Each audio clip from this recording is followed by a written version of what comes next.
this part is entitled "A People of Mercy, a Community of Missionary Mercy-Bearing Disciples." The great mercy of God doesn't stop with God simply having mercy on us, simply giving us the undeserved gift of existence and life, or working for our healing and liberation in history, or restoring us to relationship after sin. God's mercy takes us into God's very life, into God's very mission. If you look at the writings of Paul, and this is something that I've been fascinated by in the last year or so, Paul is talking about how because of baptism, something changes in us. Something radically changes in us. So he talks, and these are just a few places where he talks about how in baptism we put on Christ, as we become Christ in the world. We have the mind of Christ, or we are conformed to Christ, or we are Christ's body in the world. You could also look at the Gospel of John, and you see some of this in the parable of the vine and the branches, and many other places. But the idea is that baptism actually plunges us into the very life of God. And in the last several years, maybe 7 or 8 years, one of the things I've been thinking about is it's, I think, more theologically interesting to try to think about God as a verb rather than as a noun. And so what God is a flow of love through the world. What God is an embrace. What God is mission, and that when we are baptized into Christ, we become part of that flow. We become part of that embrace as we put on Christ, as we become the continuing presence of Christ, as we become God's body language in our world. So it's that the mission of God, because of our baptism, becomes our mission. And so what I'd like to suggest is that because God is a God of mercy, we are a people of mercy. God is that, in the words of Denise Levertov, that intemperate waterfall. God's mercy as not being strained, as simply, flowing out of God's heart. As Pope Francis says in his document in the beginning of the Year of Mercy, God is a river of mercy. These kinds of ideas. God is this, and then we who are baptized are this as well. Or at least are called to be this, are challenged to be this as well. We are this. St. Paul is always saying, become what you are. Become what you've already become because of your baptism. So we who are baptized share this divine life, which is really the life of mission, which is really the life of spreading God's mercy in the world. So we are called to be witnesses to God's mercy. We are called to be sacraments of God's mercy, and again, to embody God's mercy in our lives. Now, how might we embody God's mercy in our world today? The basic way, I think, is that as church, whether as individuals in the church, whether as parish communities, whether as an institutional reality of the church, like, the Catholic education, the archdiocese and its mechanisms and all that stuff. We have to be a church that embodies God's mercy. About 4 weeks ago, I guess, I gave pretty much this same presentation in an amazing conference that was put on by Catholic education in the Diocese of Townsville, just a bit north of here.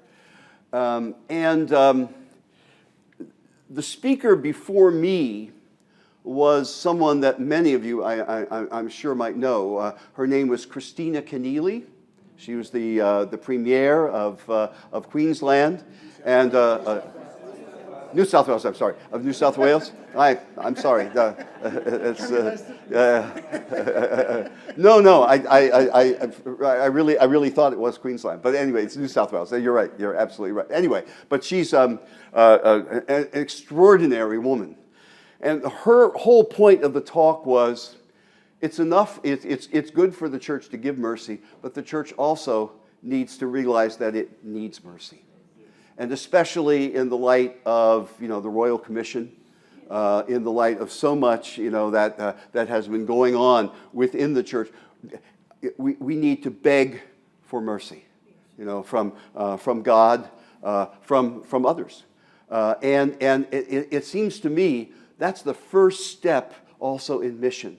To be vulnerable, to recognize that we are sinful, that we have not been perfect, that we've not lived up to our to what it means to be Christians, to be baptized. So that's a first step, and I think an absolutely important step.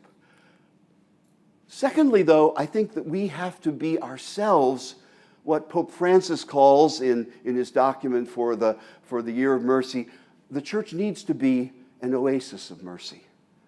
Our parishes, our dioceses, our schools, whatever it is. We have to be a place where people can come for mercy, and experience a community that is caring and that is forgiving and that is loving, and that is merciful. Pope Francis uses a lot of different images for this. In Evangelii Gaudium, he speaks about how the church needs to be a mother with an open heart. Or he says again, the church has to be like the house of the father of the prodigal son, with its doors always open. The house of the father of the prodigal son, and part, I think, of this open door policy that Francis emphasizes a lot, I think, is that, as he says, the doors of the sacraments should not be closed for any reason. And I think, sometimes we say, oh well, if a child is born to parents who don't believe, or they aren't married in the church, we shouldn't baptize them. But Francis himself, a couple of years ago, actually baptized the child of a couple right in St. Peter's in Rome, baptized the child of a couple that had not been married in the church. I think that's a great signal, to us to be welcoming. If people ask for their children to be baptized, we should respond to them. We should oblige them with this.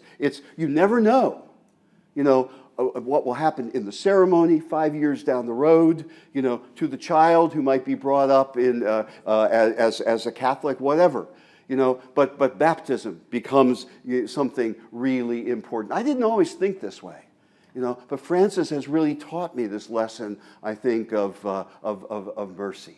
And of course, the Eucharist, as he says in Evangelii Gaudium, he says the Eucharist should not be a reward for the perfect, but a powerful medicine for the weak. I love that phrase. We need the Eucharist, in order to gain strength and forgiveness and courage for our lives.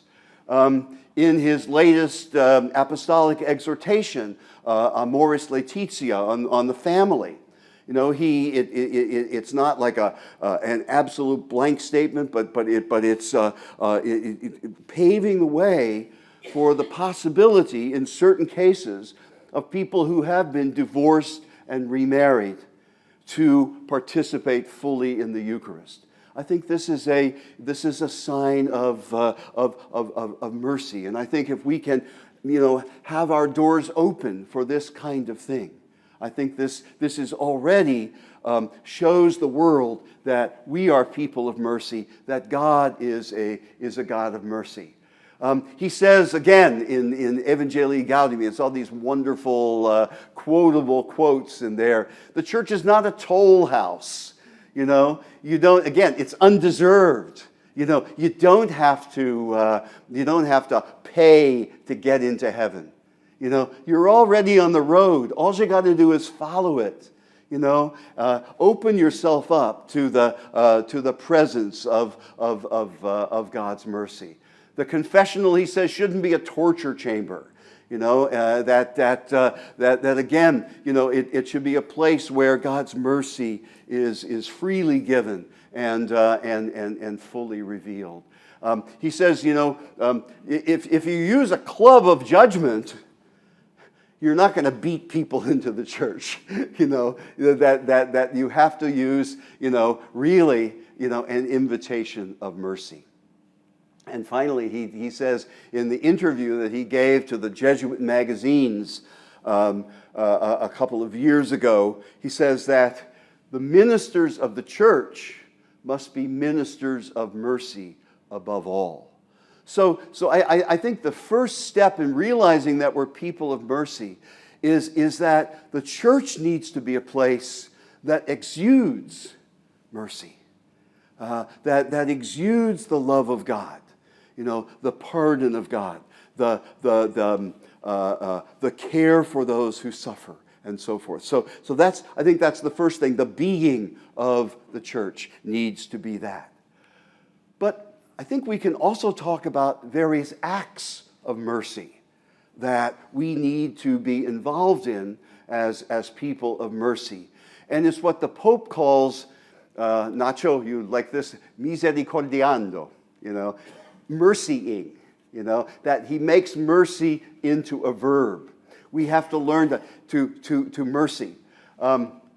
His motto, Pope Francis's motto, is right there in Latin, miserando atque eligendo, which is from a homily by the early medieval British writer Venerable Bede, and it means having mercy, he chose him. This is about a homily on the call of St. Matthew, the tax collector, and it's so having mercy, Jesus called Matthew. So that's the Pope's episcopal motto.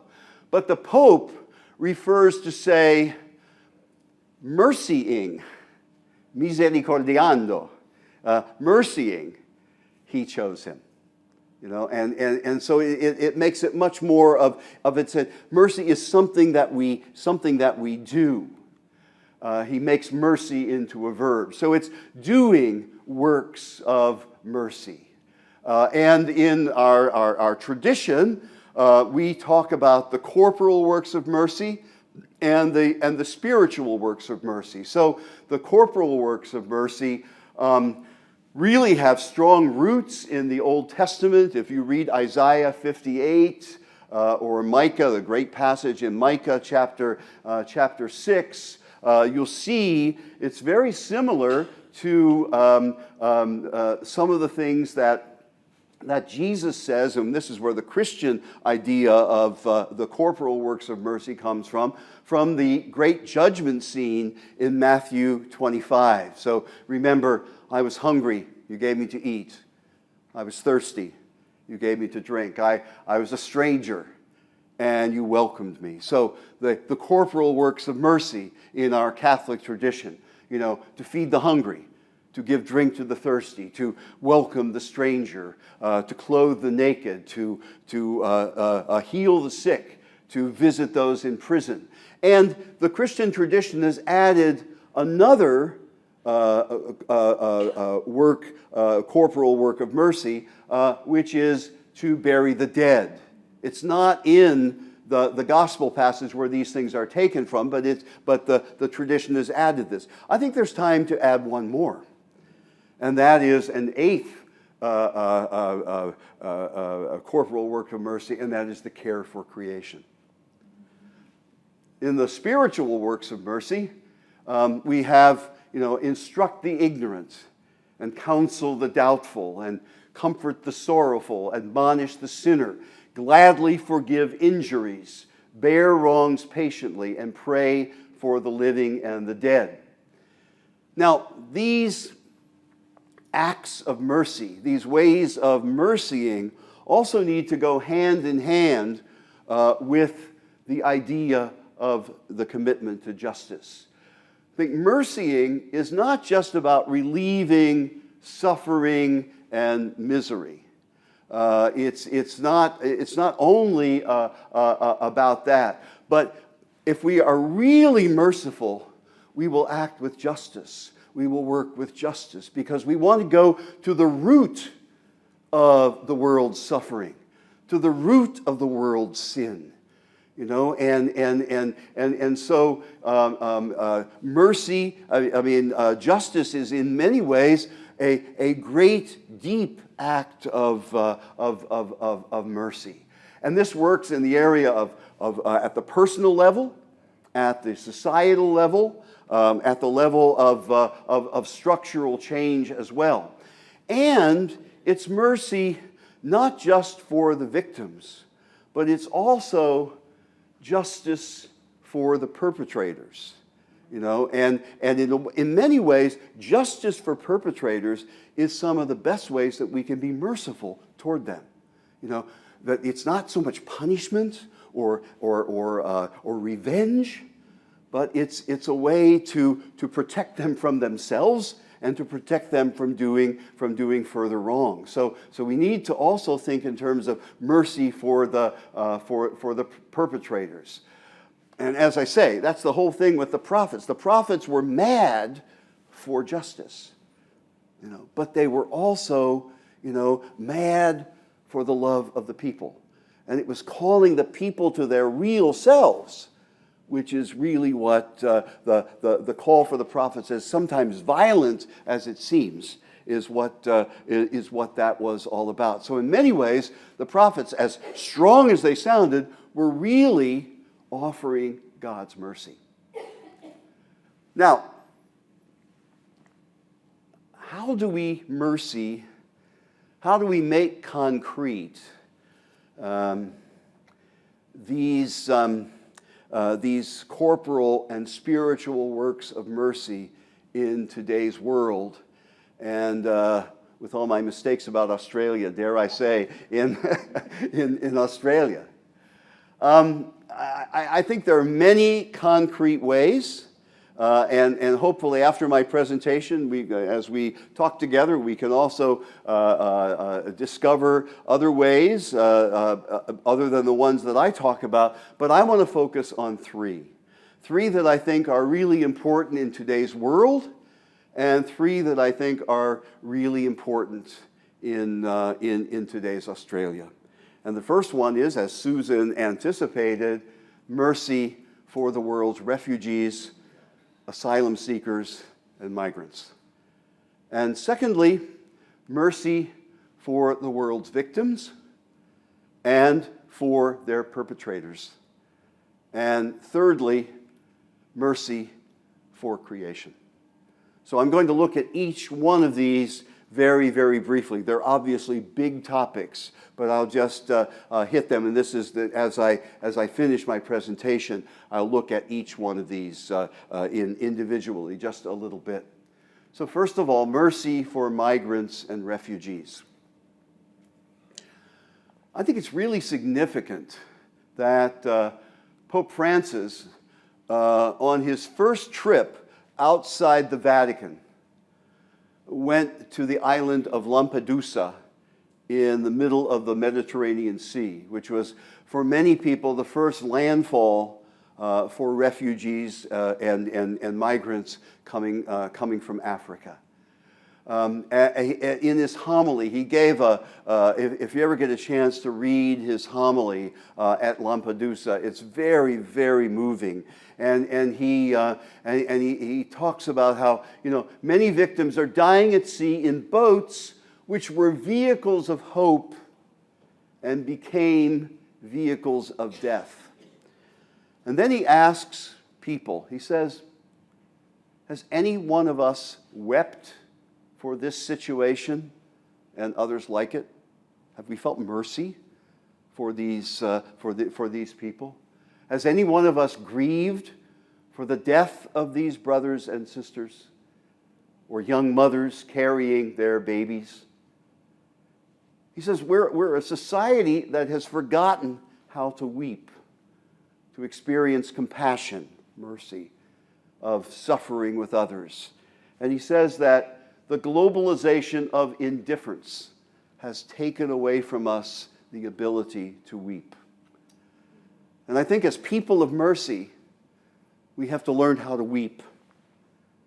And we have to learn how to act on behalf of this incredibly horrible situation that we have with refugees, asylum seekers, and migrants. And we see the same kind of indifference that Pope Francis talks about in many Europeans with the Syrian migrants coming in, Turkey and Greece, and then coming into Austria and so forth. And we see the anger and all this kind of thing. Or, I'm so embarrassed to talk about this, but, demagogues like Donald Trump in my own country, who wants to build a wall across the Mexican border, who wants to send all the Muslims home or put them in concentration camps or, things like that. I mean, it's just, and of course now the thing is that they're saying, oh, he didn't really mean that. Well, I mean, it's just, but it's that same kind of indifference, that we see there. And one of the auxiliary bishops of Melbourne, a Vietnamese Australian by the name of Bishop Long Nguyen, writes in his introduction to the bishop's statement social justice statement of 2015-2016 about refugees, migrants, and asylum seekers. He says this, he says, "We Australians have rightly felt appalled at the danger that refugees experience on their journeys. But we seem to have come to believe that harshness and rejection will be enough to deter desperate people from their flight to safety." Well, I think as individuals and as church, I think we need to do all we can to be people of mercy, to people that I think are really the poorest of the poor in today's world. Think of that corporal work of mercy, of welcoming the stranger. I mean, there's it's a concrete way that we can practice this in our lives today. Or the spiritual work of mercy, of praying for the living and the dead. Do we pray? I always find that one of the lost moments in our liturgies is so often the prayer of the faithful, where so many places I've been, they just bring out these canned books and then they read these abstract prayers, that don't really say much of anything, But can we work to make sure we have prayers which can touch people and move people, to pity, move people to mercy, and ultimately move people to action. I think we have to be people of mercy in terms of refugees and migrants and asylum seekers, in terms of our voting, in terms of our contributions. Where do we put our money? And again, in terms of our prayer. So how can we remain, as the Pope says, how can we remain indifferent, to refugees on, like, Christmas Island or Nauru? And I've heard they've now closed Manus Island, and there's a whole controversy there. I mean, this is, I think, to be a church that is clearly a people of mercy needs to really be engaged in this major issue of our world today. So, Susan, I just touch on this, but I say everything that you emphasized, and I totally agree. Then we, I think, as people of mercy, need to have mercy for victims and for perpetrators. One of the spiritual works of mercy is consoling the sorrowful. And we know that in our day, there are so many victims of so many different kinds. So women sexually harassed and raped, or victims displaced by war, or human trafficking. I heard a talk about a year and a half ago by an Anglican bishop. I happened to be in England. He said, in today's world, there are 29 million slaves, 29 million victims of human trafficking.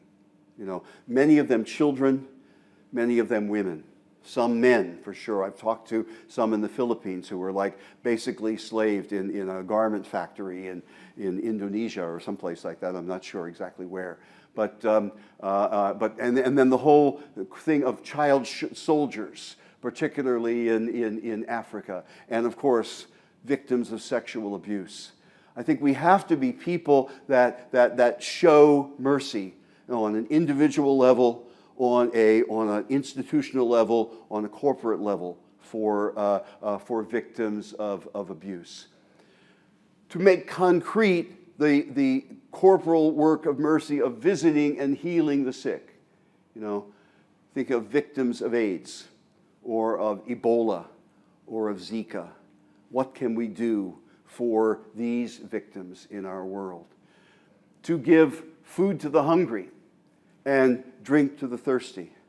We're always experiencing incredible natural disasters. A couple of weeks ago in Fiji, for instance, and then a couple of years ago in the Philippines on the island of Leyte. That we are engaged in that we are people of mercy in that regard as well. Now, of course, it's much harder to think about mercy for the evil people in our world. The evil people who are perpetrators of so many victims. But perhaps we can practice the corporal work of mercy of visiting prisoners, or the spiritual works of mercy of trying to forgive injuries or bearing wrongs patiently. Now, it doesn't mean that we forget all about the evil that has been done. No, I don't think that we should, like God does not, absolve people from the consequences of evil actions. And I definitely think that society needs to be protected from criminals and from drug dealers and from rapists and from sexual abusers. Absolutely. But can we do it in a way where there is no inhuman punishment? I've kind of pasted over that picture of the detainees at Guantanamo base in Cuba from the Iraq War, and all we know, all the terrible torture that was going. I mean, that kind of thing the church needs to stand very, very strongly against. And so while we need to remove people from society, perpetrators from society. We don't need to take revenge, or do it in a way that subjects them to inhuman punishment. I think we also need to work for restorative justice, not just punitive justice, but restorative justice. There's all sorts of, there's kind of a movement in the world today where certain people work to get victims and perpetrators together, and they tell their stories, and they discover the humanness in each one of them. And the perpetrator is able perhaps to apologize and to make some kind of restoration for the evil done. We see some of this in some of the Truth and Justice, Truth and Reconciliation commissions, like in South Africa and so forth. I think we have to move toward that kind of thing, which is much more merciful, rather than just a kind of a punishment or an inhuman punishment for perpetrators. This is hard, but I think as people of mercy, I think we have to work for ways to treat everyone with the mercy that God treats them, because we are baptized into God's life, and we are God's body language in our world. Finally, mercy for creation is something that we as people of mercy need to be engaged in. In Evangelii Gaudium, Francis speaks about creation as one of the poor beings of the world. As he says in a powerful phrase in Laudato Si, the earth is becoming a huge pile of filth, and that we are destroying our earth. We need, as Pope John Paul II has said way back in the 1990s, we need to make an ecological conversion. We need to be converted to the earth. We need to be converted to creation and have mercy on this creation that is being destroyed so often by human greed and human neglect. The Philippine bishops, way back in, I think, 1988 or something like that, wrote a wonderful document on the environment, and it was called "What is Happening to Our Beautiful Land?" And they write in this document, God intended this land for us, God's special creatures, but not so that we might destroy it and turn it into a wasteland. So I think, as people of mercy, we also need to have mercy on God's creation. The bishops of Queensland in 2004, so quite a long time ago now, wrote this wonderful pastoral letter on the Great Barrier Reef called Let the Many Coastlands Be Glad. And they talk in there about how the Great Barrier Reef is a special glory. A special glory for Australia, a special glory for the world. And it's interesting, if you get into the theological meaning of glory, it's not just pomp and circumstance. It means revelation. So the Great Barrier Reef is a great revelation, of God's beauty and of God's love and of God's mercy to the created world. And yet they say this magnificent, fragile wonder is under serious threat from things like soil erosion and waste disposal and overfishing and tourism and development and global warming. And so the bishops say we have to work for more renewable energy, to change our habits of consumption, to be serious about our recycling and the conservation of electricity. These are ways, I think, that we can act in mercy toward creation. I think these are the acts of the new corporal work of mercy, of caring for creation. So, some few words in conclusion. I've just scratched the surface, of course, of much of this. But I hope it will give us something to reflect on, and then maybe in our sharing we can also come up, because there's many, many ways that we can be people of mercy in our world today. But let me just conclude with the words of Pope Francis from his